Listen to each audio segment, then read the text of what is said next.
नमस्कार, मैं हूं बालकृष्ण थरेजा। आप देख रहे हैं डेली राइट। आइए शुरुआत करते हैं आज के समाचारों की। टाउन के नेहरू मेमोरियल चिल्ड्रन उच्च माध्यमिक विद्यालय के अध्यापकों ने जिला कलेक्टर को ज्ञापन देकर बकाया वेतन दिलवाने की मांग की है। बकाया वेतन दिलवाने की मांग को लेकर टाउन के नेहरू मेमोरियल चिल्ड्रन उच्च माध्यमिक विद्यालय के अध्यापक मंगलवार को दोबारा जिला कलेक्टर के पास अपनी फरियाद लेकर पहुंचे। उन्होंने कोरोना महामारी के दौरान संचालित की गई ऑनलाइन कक्षाओं का वेतन विद्यालय प्रबंधन से दिलवाने की मांग का ज्ञापन जिला कलेक्टर को सौंपा। अध्यापकों ने बताया कि कोरोना महामारी के चलते सरकार की ओर से जारी निर्देशों के अनुसार विद्यालय प्रशासन की ओर से उनसे 31 मई तक ऑनलाइन कक्षाओं का संचालन करवाया गया, लेकिन उन्हें वेतन का भुगतान विद्यालय प्रबंधन की ओर से नहीं किया गया। उन्होंने कहा कि 1 मार्च से लेकर अब तक का वेतन बकाया है। अध्यापकों की ओर से अब बकाया वेतन की मांग करने पर विद्यालय प्रबंधन की ओर से सभी कर्मचारियों से इस्तीफे की मांग की जा रही है। उन्होंने विद्यालय प्रशासन को कई बार लिखित एवं मौखिक रूप से इसकी जानकारी दी, लेकिन फिर भी वेतन का भुगतान नहीं किया जा रहा। जिला प्रशासन को भी पूर्व में इस बारे में अवगत करवाया गया था। अध्यापकों ने उनकी समस्या पर गौर कर विद्यालय प्रबंधन से बकाया वेतन दिलवाने की मांग की है। इस मौके पर सुनीता जाखड़, ममता मिड्डा, सोनिका भटेजा, अशोक कुमार, दीपक कुमार, सोनू सहित अन्य अध्यापक मौजूद थे।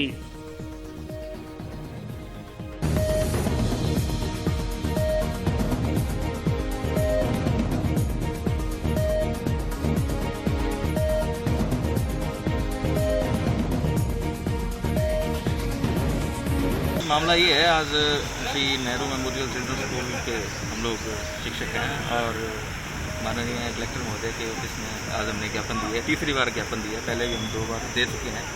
अब तक कोई भी कार्रवाई नहीं की गई है और हमारी एक सिंपल सी मांग है कि हमारा जो बकाया वेतन है, और वो भी बहुत ज़्यादा नहीं है, एवरेज वेतन 6000 है, और उसमें भी मार्च से अब तक हमें कोई भी वेतन नहीं दिया गया है किसी तरह का, और ना ही कोई उनकी तरफ से कोई सपोर्ट दी जा रही है। टाउन में कोई काम नहीं कर रहे, बिल्कुल फ्री है। आर्थिक स्थिति की अगर आप बात करें तो बिल्कुल पिछड़ी हुई है। समय पेट्रोल डलवाने के भी पैसे नहीं है बाइक में। हाँ, ऑनलाइन क्लासेस हमने चालू रखी 31 मई तक विद्यालय प्रशासन के बोलने पर। विद्यालय को कई बार हम अवगत करा चुके हैं। मैनेजमेंट जो समिति है उनसे भी हमने समय समय पर इस बारे में बात की है, लेकिन उनकी तरफ से कोई भी हमें संतुष्टिजनक उत्तर नहीं मिल रहा है। आगे हमें आंदोलन का रास्ता, प्रदर्शन का रास्ता अपनाना पड़ेगा।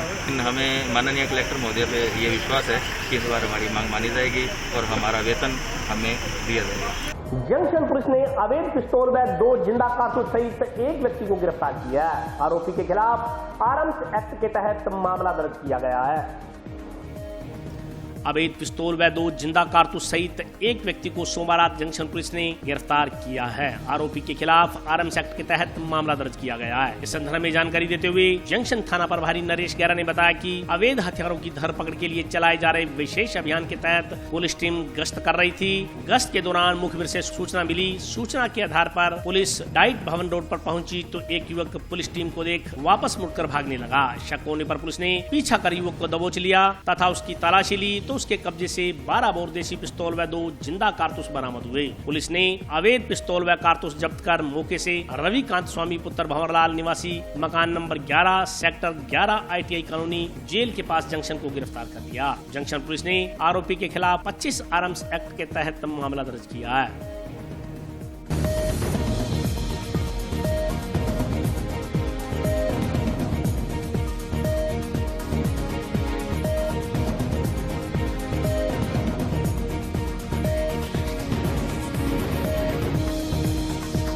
लगातार श्रीमान आई साहब और एसपी साहब के आदेशानुसार अवैध हथियार केस की धंधा करते हैं उनकी भी कार्रवाई की जा रही है। इसी कड़ी में कल सुरेश चौकी से राजचंद्र हेड कांस्टेबल और टीम द्वारा एक व्यक्ति को देसी कट्टा 2 कारतूस से पकड़ा गया, जिसके विरुद्ध प्रकरण दर्ज किया गया और आगे का अनुसंधान किया जा रहा है। नगर परिषद के अतिक्रमण रोधक दस्ते ने मंगलवार को टाउन धानमंडी के नजदीक करीब 1 बीघा भूमि से कब्जे हटवाए। नगर परिषद ने मंगलवार को टाउन धानमंडी के नजदीक से अतिक्रमण हटवाए। धानमंडी से सटती करीब 1 बीघा भूमि से अतिक्रमण रोधक दस्ते ने कब्जे हटवाए। इस दौरान जेसीबी मशीन से गोदामों को ध्वस्त कर उनका मलबा हटाया गया। दोपहर 12 बजे के करीब अतिक्रमण हटाने के लिए नगर परिषद के दस्ते ने धानमंडी पहुंच कार्रवाई आरंभ की। इस दौरान कब्जाधारियों ने समय ही अपना सामान गोदामों से हटा लिया। नगर परिषद के आयुक्त शैलेंद्र गोदारा ने बताया कि नगर परिषद की ओर से अतिक्रमण हटाने की कार्रवाई की सूचना पहले ही दे दी गई थी। करीब 1 सप्ताह द्वारा पूर्व सूचना दिए जाने के बाद कुछ लोगों ने अतिक्रमण हटा लिए थे। नगर परिषद की शेष भूमि से अतिक्रमण हटाने की कार्रवाई की गई है। इसके अलावा उन्होंने बताया कि 1 बीघा भूमि के सामने एसटीपी की भूमि पर भी कुछ लोगों द्वारा कब्जा कर लिया गया था, उसे भी आज हटवा दिया गया। नगर परिषद की अतिरिक्त खांचा भूमि पर कब्जे चिन्हित किए गए हैं, जिन्हें प्रशासन के सहयोग से शीघ्र ही हटाया जाएगा। नगर परिषद की ओर से अतिक्रमणकारियों के स्थायी और अस्थायी सभी प्रकार के अतिक्रमणों को हटाया जा रहा है। आयुक्त शैलेंद्र गौदारा के अनुसार यह कार्रवाई आगे भी जारी रहेगी।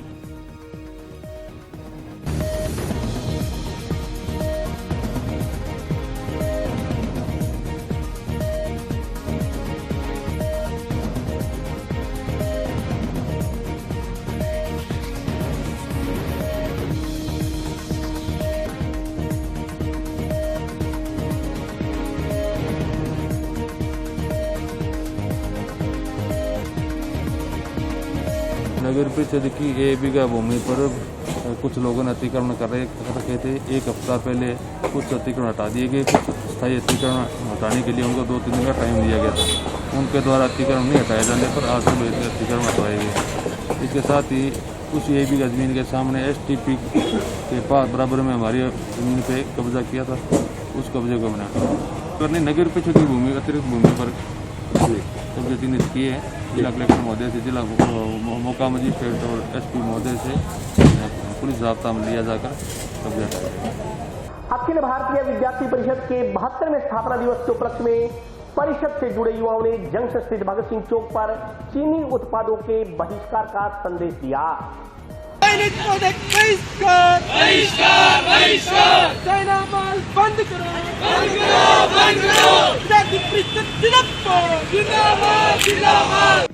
अखिल भारतीय विद्यार्थी परिषद के 72वें स्थापना दिवस के उपलक्ष्य में अखिल भारतीय विद्यार्थी परिषद द्वारा चलाए गए विद्यार्थी पखवाड़ा अभियान के तहत मंगलवार को प्रांत सह मंत्री विपिन सुथार के नेतृत्व में जंक्शन के भगत सिंह चौक से मुख्य बाजार तक आमजन को चीन द्वारा निर्मित उत्पाद का बहिष्कार करने के लिए प्रोत्साहित किया गया।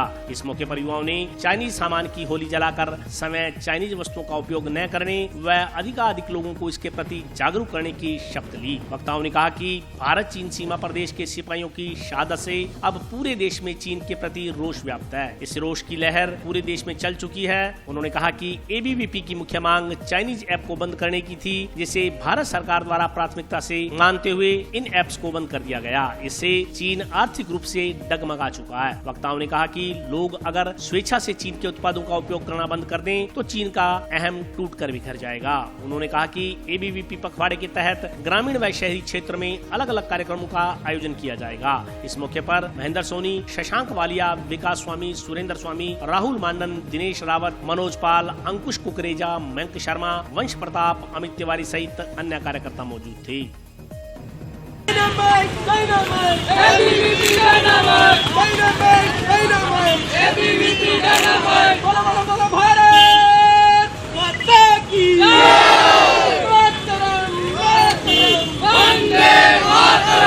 विद्यार्थी परिषद अपने 72वें स्थापना दिवस के उपलक्ष्य में ये विद्यार्थी परिषद विभिन्न कार्यक्रमों के माध्यम से एक समाज में संदेश देने का काम कर रही है।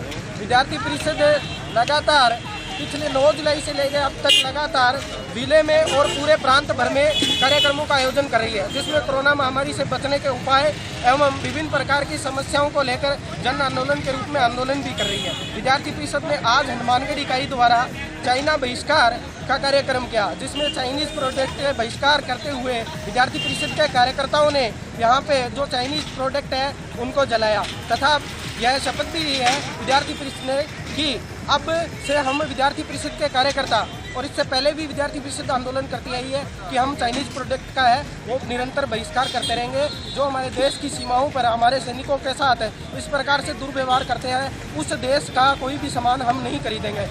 सूचना का अधिकार जागृति संस्थान ने मुख्यमंत्री को पत्र भेजकर पिछले 8 वर्षों से जिले में कार्यरत खाद्य सुरक्षा अधिकारी के तबादले की मांग की है। सूचना का अधिकार जागृति संस्थान के पदाधिकारियों ने मंगलवार को मुख्यमंत्री को पत्र भेजकर जिले में पिछले 8 वर्षों से कार्यरत खाद्य सुरक्षा अधिकारी के तबादले की मांग की है। संस्थान के पदाधिकारियों का कहना है कि खाद्य सुरक्षा अधिकारी 6 फरवरी 2012 से लगातार जिले में कार्यरत हैं। लंबे समय तक एक ही जिले में एक ही पद पर स्थापित रहने से कथित रूप से भ्रष्टाचार को बढ़ावा मिलता है। ऐसे में स्थानांतरण प्रक्रिया को अमल में लाते हुए लंबे समय से जिले में कार्यरत अधिकारियों का तबादला अनिवार्य है। उन्होंने कहा कि सूचना का अधिकार जागृति संस्थान का उद्देश्य सरकारी विभागों में व्याप्त भ्रष्टाचार को समाप्त करना है। खाद्य सुरक्षा अधिकारी के संदर्भ में सूचना के अधिकार के तहत CMHO से मांगी गई सूचना से ज्ञात हुआ था कि खाद्य सुरक्षा अधिकारी पिछले 8 वर्षों से इसी जिले में एक ही पद पर कार्यरत हैं।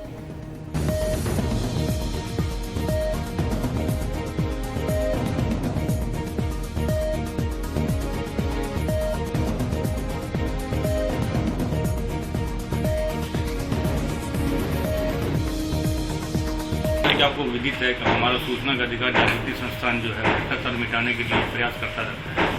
हमारी संस्था में कई शिकायतें आई थी कि यहाँ के जो खाद्य सुरक्षा अधिकारी हैं वो काफ़ी सालों से यहीं कार्यरत हैं और वो भ्रष्टाचार को बढ़ावा दे रहे हैं।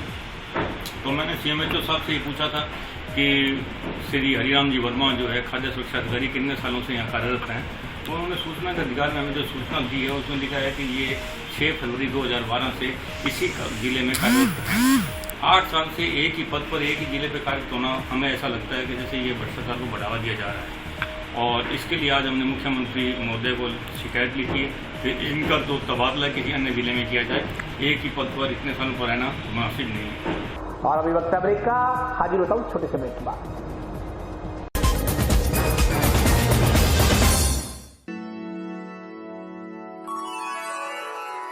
यूं तो कई बार मुझे हंसते देखा है, पर ये हंसी कुछ और है। ये गहना मुझ पर जचता है, पर ये महज एक गहना नहीं। ये रूपरेखा है मेरे मन की, हंसती खिलखिलाती लहरों की, जो आतुर थी अब तक मुझ पर सजने को।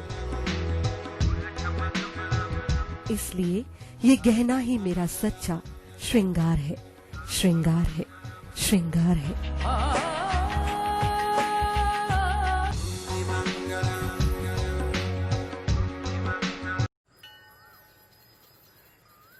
अरे बबलू, लॉकडाउन खुलते ही टहलने निकल पड़े। महामारी अभी फैली हुई है। सरपंच जी टहलने नहीं, काम पे वापस जा रहे हैं। तुझे डर नहीं लगता वायरस पकड़ लेगा? पहले थोड़ा बहुत डर लगता था, फिर पता चला कि अगर मैंने पूरी सावधानी बरती तो ये बीमारी होने की संभावना कम है। सबसे महत्वपूर्ण है ये मास्क। काम पर मास्क हमेशा पहनूंगा, समय समय पर हाथ धोता रहूंगा और दूसरों से हर वक्त कम से कम 2 गज की दूरी बनाए रखूंगा। खुद को, दूसरों को और अपने परिवार वालों को भी सुरक्षित रखूंगा। अरे भाई, मेरी जिम्मेदारी बनती है तुझे चेतावनी देना, सो दे दिया। जब देश के मेडिकल और स्वच्छता कर्मचारी रोज कोरोना वायरस से लड़ने का काम कर रहे हैं तो हमारी भी तो जिम्मेदारी बनती है अपना काम करने की। बबलू, तुझे कुछ हो गया तो? हजारों लोग इस बीमारी को हराकर ठीक हो चुके हैं और अगर किसी कारण मुझे ये बीमारी हो भी जाए तो सरकार ने अस्पताल में हमारे इलाज के लिए पर्याप्त व्यवस्था कर रखी है। ये घबराने का वक्त नहीं, एक दूसरे का हौसला बढ़ाने का वक्त है। अरे ऐसे क्या देख रहा है? तू काम पे जाएगा, मैं नहीं जाऊंगा, नाक नहीं कट जाएगी मेरी। चलो मास्क। हाँ, मास्क।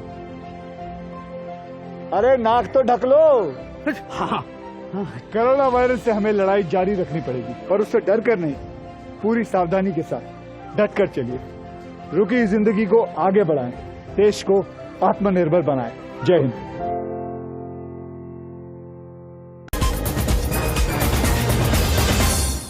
ब्रेक के बाद स्वागत है। आइए नजर डालते हैं अगले समाचारों पर। टाउन स्थित राजकीय उच्च माध्यमिक विद्यालय में मंगलवार को कक्षा 12वीं वाणिज्य संकाय की परीक्षाओं में अव्वल रहे विद्यार्थियों का अभिनंदन किया गया।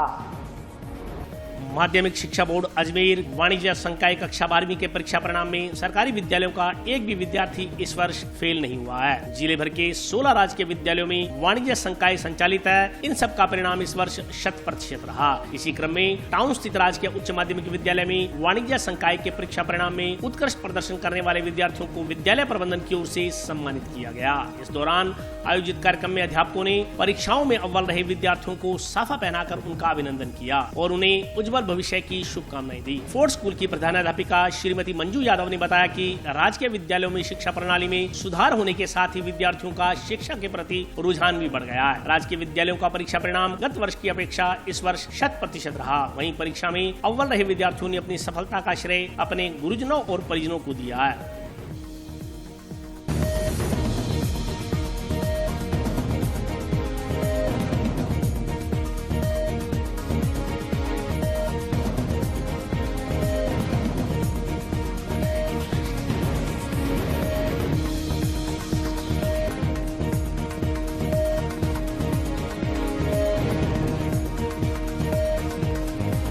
कल माध्यमिक शिक्षा बोर्ड अजमेर के द्वारा कक्षा 12 के वाणिज्य वर्ग के परिणाम घोषित किए गए। विद्यालय का रिजल्ट बहुत अच्छा रहा, 100% और हाईएस्ट मार्क्स जो है मुकुल सोनी है हमारा विद्यार्थी, उसके 89.8% मार्क्स आए हैं। बाकी सभी बच्चों के 9 बच्चे जो है 9 स्टूडेंट्स के फर्स्ट डिवीजन आए थे, 5 बच्चों की गुड सेकंड।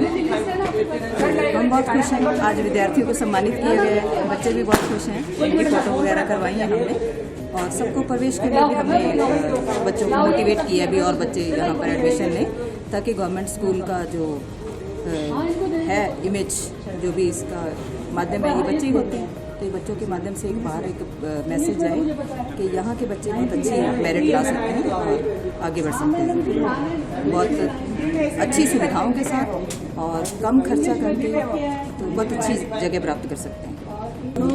मैं अपनी पढ़ाई के लिए सदैव तत्पर रहता था, यानी कि तैयारी करता था इस प्रकार से हर प्रकार की पुस्तक पढ़ के, और मेरी इसका श्रेय अपने पेरेंट्स और टीचर्स को देना चाहता हूँ, साथ में कुछ फ्रेंड्स जैसे कि अनिल, योगेंद्र वगैरह को। और मैं ये बताना चाहता हूँ कि प्रत्येक स्टूडेंट को पढ़ने का अधिकार होना चाहिए, ताकि वो आगे बढ़कर स्कूल का नाम रोशन कर सके। मेरे मार्क्स 89.02% आए थे कॉमर्स के अंदर। जंक्शन स्थित पुलिस अधीक्षक कार्यालय में मंगलवार को क्राइम बैठक का आयोजन किया गया। बैठक में पुलिस अधीक्षक ने जिले की कानून व्यवस्था को लेकर पुलिस अधिकारियों को दिशा निर्देश जारी किए। पुलिस अधीक्षक राशि डोगरा ने मंगलवार को पुलिस अधिकारियों की बैठक लेकर जिले की कानून व्यवस्था को दुरुस्त करने के लिए आवश्यक दिशा निर्देश जारी किए। बैठक में CO city Atar Singh चौरान, junction थाना प्रभारी नरेश गेरा, टाउन थाना प्रभारी रमेश माचरा सहित अन्य पुलिस अधिकारी मौजूद रहे। बैठक में पुलिस अधीक्षक राशि डोगरा ने अवैध धंधे करने वालों के नाक में नकेल कसने के आदेश जारी किए। उन्होंने अपराधों को नियंत्रित करने के लिए जराइम पेशा लोगों के खिलाफ सख्त कार्रवाई करने के निर्देश दिए। पुलिस अधीक्षक ने थानों में पेंडिंग के शीघ्र निस्तारण के लिए भी थाना प्रभारियों को निर्देशित किया। इसके अलावा कोरोना संक्रमण को देखते हुए सोशल डिस्टेंसिंग के नियमों की पालना सुनिश्चित करवाने व आमजन को संक्रमण की गंभीरता के प्रति जागरूक करने सहित महामारी अध्यादेश अधिनियम की उल्लंघना करने वालों के खिलाफ कार्रवाई करने के निर्देश जारी किए।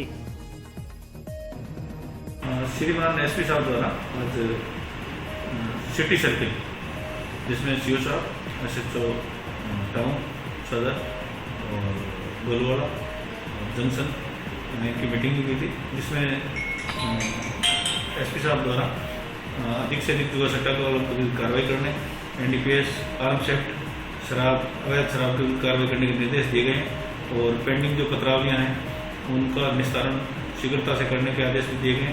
आइए उसकी मीटिंग लेने और लगातार कस्बे में गश्त करके जो बिना मास्क और कोरोना से रिलेटेड जन जागरूकता अभियान चलाने और कार्रवाई करने के निर्देश दिए।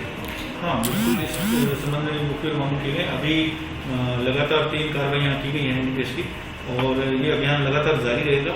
मुखबिर मांग किए गए हैं और स्टाफ को भी सक्रिय किया गया। बीट कांस्टेबल और बीट अधिकारियों को इस संबंध में सूचना एकत्रित करके और कार्रवाई करने को निर्देशित किया। महिला एवं बाल विकास विभाग के निर्देशों की अनुपालना में गांव अमरपुरा खेड़ी की आंगनबाड़ी पाठशाला में न्यूट्री गार्डन तैयार किया गया। मंगलवार को आंगनबाड़ी पाठशाला अमरपुरा थेड़ी बी पर न्यूट्री गार्डन तैयार किया गया। इस गार्डन में फलदार पौधे व पत्तेदार सब्जियां लगाई गई। गार्डन में अनार, चीकू, आड़ू, नाशपाती, लीची, अमरूद, नींबू, कीनू, मूली, धनिया, पालक, मेथी, पुदीना, गाजर आदि के पौधे लगाए गए। आंगनबाड़ी कार्यकर्ताओं ने बताया कि न्यूट्री गार्डन से जो उत्पादित फल व सब्जियां होंगी उन्हें आंगनबाड़ी में अध्ययनरत बच्चों व गर्भवती महिलाओं में वितरित किया जाएगा। न्यूट्री गार्डन की लागत व सार संभाल का खर्च आंगनबाड़ी कार्यकर्ताओं व सहायिकाओं द्वारा वहन किया जाएगा। इस मौके पर बाल विकास विभाग पर्यवेक्षक टीना डोडा ने बताया कि न्यूट्री गार्डन समस्त आंगनबाड़ी केंद्रों में लगाया जाना है। सरपंच रोहित कुमार ने कार्यकर्ता व सहायिकाओं के प्रयासों की सराहना करते हुए कहा कि पंचायत समिति की आंगनबाड़ी पाठशाला में पर्याप्त सुविधाएं मौजूद हैं।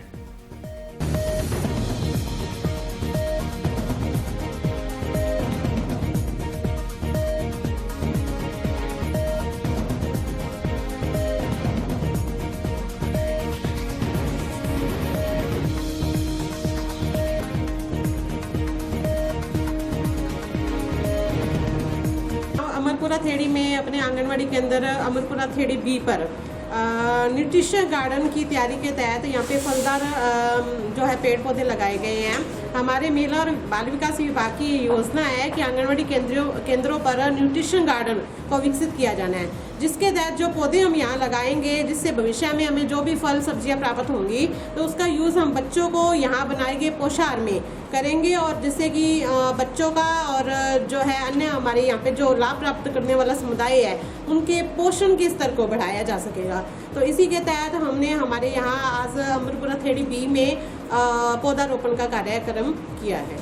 महिला बाल विकास आयोग की ओर से न्यूट्रिशन गार्डन तैयार किए जाने हैं। आज अमरपुरा थेड़ी के अंदर आंगनवाड़ी बी के अंदर हरी भरी सब्जियां और फलदार पौधे लगाए हैं, जिससे कि आने वाले समय के अंदर जो भी फल सब्जियां हमें प्राप्त होगी वो आंगनवाड़ी पोषाहार के रूप में हम वितरण करेंगे। टाउन स्थित एसआरएम स्कूल में मंगलवार को राज्य स्तरीय ऑनलाइन गायन, वादन एवं नृत्य प्रतियोगिता में उत्कृष्ट प्रदर्शन करने वाले बच्चों को सम्मानित किया गया। जयपुर में आयोजित टीसी ऑनलाइन प्रतियोगिता में टाउन के एसआरएम स्कूल के बच्चों ने राज्य स्तरीय गायन, वादन एवं नृत्य प्रतियोगिता में भाग लिया। प्रतियोगिता में उत्कृष्ट प्रस्तुतियां देने वाले बच्चों को मंगलवार को विद्यालय में स्मृति चिन्ह देकर सम्मानित किया गया। विद्यालय के संगीत अध्यापक गुलशन अरोड़ा ने बताया कि प्रतियोगिता में नृत्य प्रतियोगिता कनिष्ठ वर्ग में चित्रांशी एरन ने प्रथम, हरनूर ने द्वितीय स्थान प्राप्त किया। इसी प्रकार नृत्य वरिष्ठ वर्ग में लक्ष्य अरोड़ा ने प्रथम एवं तबला वादन में द्वितीय स्थान हासिल किया। विभिन्न प्रतियोगिताओं के विजेता प्रतिभागियों को स्कूल प्रबंधन ने सम्मानित किया व उनके उज्जवल भविष्य की कामना की।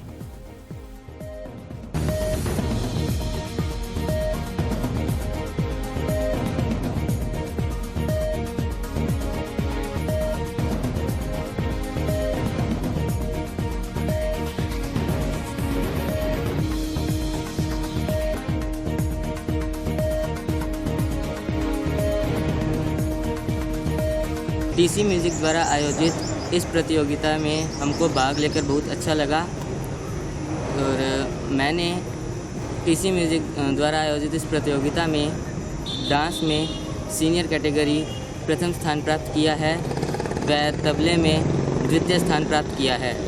मेरे और भी दोस्तों ने जैसे हरनूर ने जूनियर डांस कंपटीशन में सेकंड और चित्राक्षी ने जूनियर डांस कंपटीशन में फर्स्ट स्थान प्राप्त किया है।